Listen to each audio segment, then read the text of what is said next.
सबको जय यीशु की। प्रभु क्रिस्त में प्यारे भाइयों बहनों, Sunday password to the word इस शीर्षक के अंतर्गत आज की पूजन पद्धति में भाग लेने के लिए, प्रभु के वचनों पर मनन चिंतन करने के लिए, प्रभु के वचनों को समझने के लिए, उसके अनुसार जीवन बिताने की कृपा मांगने के लिए मैं आप सभी लोगों का हार्दिक स्वागत करता हूं। पिछले 8-10 दिन से हम लोग आपकी सेवा में प्रभु का वचन नहीं बेच पाए, कुछ तकनीकी कारण के वजह से।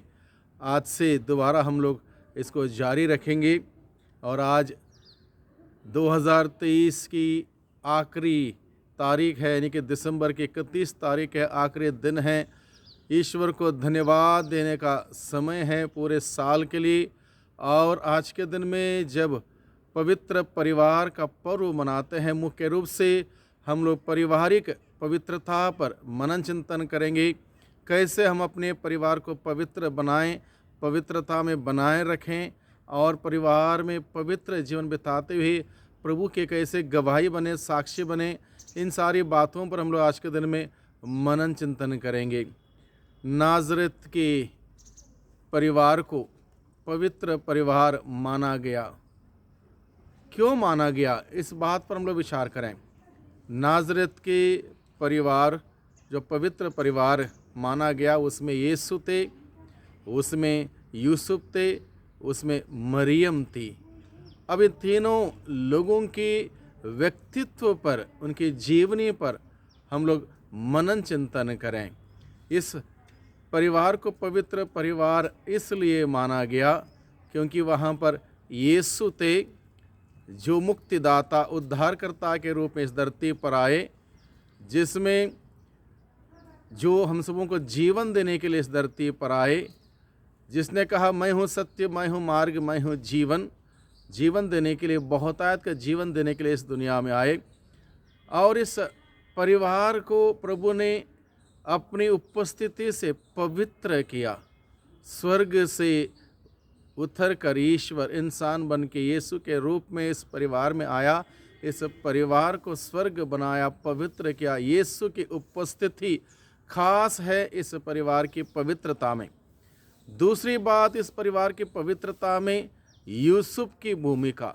यूसुफ धर्मी व्यक्ति था, जैसे बाइबल बताता है। धर्मी व्यक्ति होने के साथ साथ यूसुफ जिम्मेदार व्यक्ति था। उसने अपने परिवार की बखूबी जिम्मेदारी निभाई, जिम्मेदारी उठाई, उसके लिए मेहनत किया। वह कर्मठ था, परिश्रमी था। उसने मेहनत, परिश्रम, ईमानदारी से करते हुए अपने परिवार की परवरिश उसने की। यानी कि इस परिवार को पवित्र बनाए रखने में यूसुफ का बहुत बड़ा योगदान है। उसका त्याग, तपस्या, उसका बलिदान, उसका धार्मिकता, उसके कर्तव्यनिष्ठ जीवन, उसकी जिम्मेदारी से भरा हुआ जीवन, बहुत सारी बातें मायने रखती हैं। तीसरी बात, महत्वपूर्ण बात, पवित्र परिवार, नाज़रेत के पवित्र परिवार को पवित्र रखने की तीसरी महत्वपूर्ण बात, माँ मरियम। माँ मरियम स्वयं बड़ी दीनता की मूरत है, ममता की मूरत है। बड़ी विनम्रता से उन्होंने ईश्वर के हाथों में अपने आप को समर्पित करते हुए यही कहा था, मैं आपकी दासी हूँ, आपका कथन मुझ में पूरा हो। और ईश्वर की इच्छा को पूरी करने के लिए क्या कुछ नहीं किया उस माँ मरियम ने। यानी कि पवित्रता यूं ही नहीं आती है। पवित्रता के लिए घर का हर एक सदस्य को अपनी अपनी जिम्मेदारी निभाना ज़रूरी है, त्याग तपस्या करना ज़रूरी है, ईश्वर को महत्व देना ज़रूरी है, ईश्वर की उपस्थिति में जीना ज़रूरी है और ईश्वर की इच्छा के अनुसार चलना ज़रूरी है।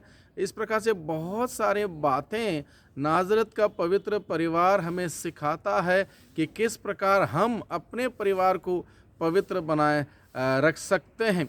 मुख्य रूप से हम सभी के परिवार को पवित्र बनाने के लिए मुख्य रूप से प्रभु यीशु को हमारे घरों में, हमारे परिवारों में प्रथम स्थान, मुख्य स्थान, केंद्र बिंदु के रूप में हमें अपनाना होगा। जब प्रभु होगा, प्रभु का वचन होगा, प्रभु का वचन होगा, प्रार्थना होगी, एक साथ लोग बैठेंगे, प्रार्थना करेंगे, प्रभु का वचन सुनेंगे, पढ़ेंगे, प्रभु का धन्यवाद करेंगे, वो परिवार जो एक साथ बैठता है प्रार्थना के लिए वो टिकता है। वहाँ पर एक दूसरे के लिए प्रेम होगा, मान सम्मान होगा, इज्जत होगा, एक दूसरे की मदद इंसान करेगा, एक दूसरे को प्रोत्साहन करेगा।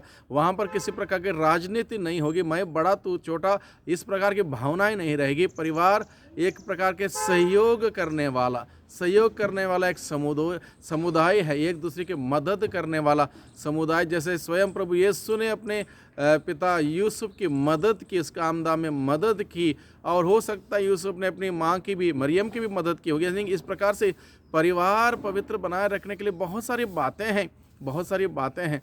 इस प्रकार से हम देखते हैं हमारे परिवार को अगर हमें पवित्र बनाए रखना है तो यीशु को, ईश्वर को महत्व देना, वचन को महत्व देना, प्रार्थना करना बहुत ही ज़रूरी है। दूसरी बात, हमारे परिवार को पवित्र बनाए रखने के लिए हम सबों को त्याग तपस्या करना होगा। बिना त्याग तपस्या का हमारे जीवन में पवित्रता नहीं आ सकते। त्याग तपस्या करना होगा। बहुत सारी बातें जो हमें परिवार को दूषित कर सकती हैं, पवित्रता से हटा सकते हैं, ऐसे चीज़ों को हमें छोड़ना होगा, त्यागना होगा। एक प्रकार का बलिदान हमें चढ़ाना है। बलिदान केवल मिस्सा बलिदान नहीं, प्रार्थना का बलिदान नहीं, बल्कि जो कुछ भी ठीक नहीं है हमारे परिवार के लिए, हमारे घर के लिए, हमारे व्यक्तिगत जीवन के लिए, उसको बलि चढ़ाना बहुत ही ज़रूरी है, ताकि हमारा परिवार प्यूरीफाई होता जाएगा, हम परिवार के लोग प्यूरीफाई होते जाएंगे, पवित्रता में हम तब आगे बढ़ सकते हैं। इस प्रकार से हम आज के दिन में हम मनन चिंतन करते हैं। हमारे परिवार को पवित्र बनाए रखने के लिए हमें एक दूसरे का सहयोगी बनना है, एक दूसरे की मदद करना है, एक दूसरे के प्रति मान सम्मान इज्जत रखना है, किसी को कहीं पर भी नीचा नहीं दिखाना है। वो प्यार का मधुर संबंध अगर परिवार में बना रहेगा, वहाँ पर खुशहाली होगी, वहाँ पर प्रेम होगा, वहाँ पर शांति होगी, वहाँ पर ईश्वर का निवास स्थान होगा। इस प्रकार से हमारे परिवार को पवित्र बनाए रखने के लिए नाज़रेत के उस पवित्र परिवार की ओर हम देखें। उस पवित्र परिवार के तीनों व्यक्तियों से हम प्रार्थना करें, प्रभु यीशु से प्रार्थना करें, यूसुफ से प्रार्थना करें, माता मरियम से प्रार्थना करें कि और उनसे कहें कि हमारे परिवारों को भी पवित्र बनाए रखने के लिए हमारी मदद करें। जिस प्रकार से उन्होंने अपने परिवार को पवित्र बनाए रखा, हम भी अपने परिवारों को पवित्र बनाए रखें। इसके लिए हम प्रभु से प्रार्थना करें, माता मरियम से प्रार्थना करें, यूसुफ से हम प्रार्थना करें। और महत्वपूर्ण बात, इस परिवार को पवित्र बनाए रखने के लिए ज़रूरी यह है, परिवार में एक प्रकार की समानता हो, कोई बड़ा छोटा इस प्रकार की राजनीति ना हो, मैं बड़ा हूँ बाकी सब छोटे हैं, मेरी बात सब सुने, ऐसा ना है। जैसे परिवार एक प्रकार की गाड़ी के बराबर है। गाड़ी के 4 पहिए होते हैं, चारों पहिए बराबर होते हैं, तब जाके गाड़ी बराबर तरीके से आगे बढ़ती है, चलती है। अगर गाड़ी का एक पहिया बहुत बड़ा होगा, 3 पहिए छोटे होंगे, नहीं होगा, परिवार आगे नहीं बढ़ सकते। इस प्रकार से हम परिवार में विनम्र बने रहें। माता मरियम जैसे विनम्रता से भरी हुई थी, विनम्र बने रहें, दीनहीन बने रहें।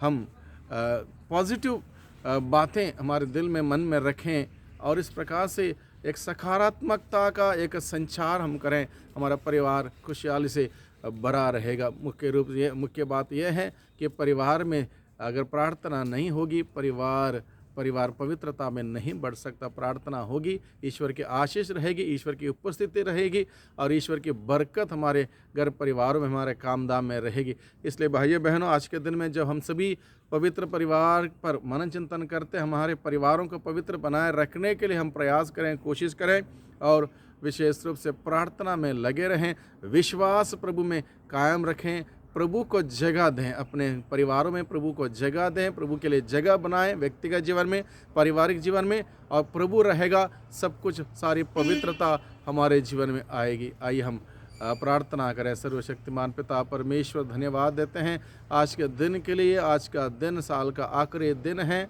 पूरे साल भर के लिए प्रभु हम आपको धन्यवाद देते हैं। साल भर में आपने हम सबों पर अपनी कृपा, अपने अनुग्रह, अपना प्रेम हम सबों पर बरसाया है, हमें अनेक बरकतों से, आशीषों से भरपूर किया। हम आपको धन्यवाद देते हैं। हमारे परिवारों को आपके हाथों में समर्पित कर हमारे परिवार पवित्रता में आगे बढ़ने के लिए विशेष कृपा, शक्ति, सामर्थ्य मांगते हैं प्रभु। अपनी शक्ति सामर्थ्य से हम सबों को हमारे परिवारों को पवित्र बनाए रखने के लिए हमारी मदद कीजिए, हमारी सहायता कीजिए। दुआ करते हैं उद्धारकर्ता यीशु मसीह के नाम से, आमीन।